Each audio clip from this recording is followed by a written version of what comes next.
Don't assume that the teachers understand everything, but don't underestimate what they do know. So you have to be prepared to explain what ACTFL is. You have to be prepared to help them better understand what a novice or intermediate or advanced speaker of a language can actually do with the language. They have to be able to understand what expectations are realistic for the end of a level 1 course or a level 2 course.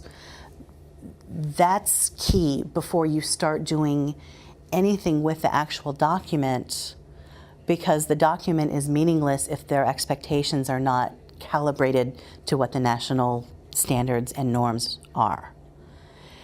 After that, just knowing that you need to be prepared to incorporate all of those. Also, just like with your students, you have to be able to differentiate.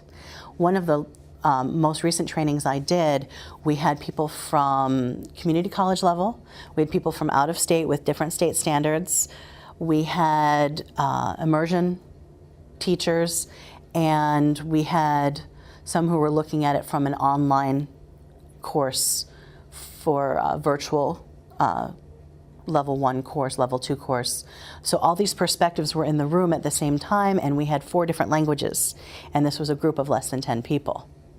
And so we made sure that we had all these possibilities of how to explain and make sure everybody was on the same page as far as understanding of proficiency levels and so on.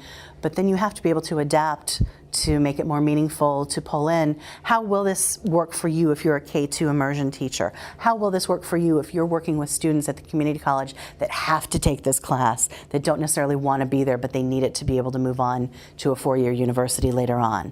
Or for those who are teaching it in a Saturday school for heritage speakers, how are we going to adapt it and make it meaningful for them?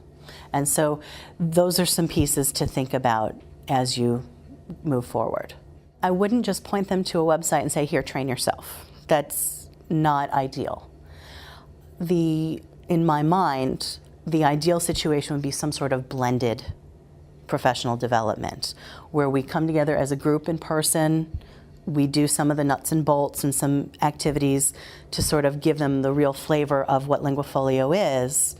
Then the online modules might either be something they do in groups in sort of a professional learning community, a PLC, and report and have activities to bring back and share with the group over time. It might be something where we have a start as a PLC.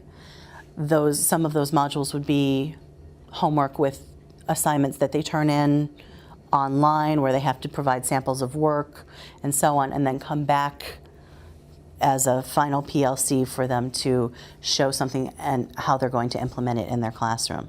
Or maybe have a video clip of what they've been doing with their classroom that they can then post possibly up on a wiki, those types of things. When we first brought it in and showed it to some of the teachers, we had some mixed reactions until they were able to actually go through a full training and see how it was working with some of the other teachers, how they could use little pieces. Somebody else that I've heard speaking was talking about taking baby steps, maybe trying it with one class or trying a small piece with one class, finding success as a teacher with their students and using some I CAN checklists or some reflective biography pieces about experiences.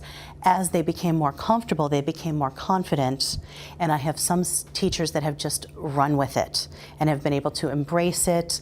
And at one particular school, not only has that teacher embraced it, the entire department is working with it and trying to bring it on board as a requirement as part of their program. We have trained approximately 80 people that are part of our district or from outside of the district but participated in our trainings. Some are at the K-5 immersion levels. Some are middle school, so mostly level 1. And then we have several at the high school that have gone through the trainings. We've had a couple different variations. We've tried to do the 1 day, 8 hours. It becomes very intense and almost too much information And so we found that a better format is to do it over 2 days. Last year we were able to do it as part of our summer teacher conference the week after classes ended.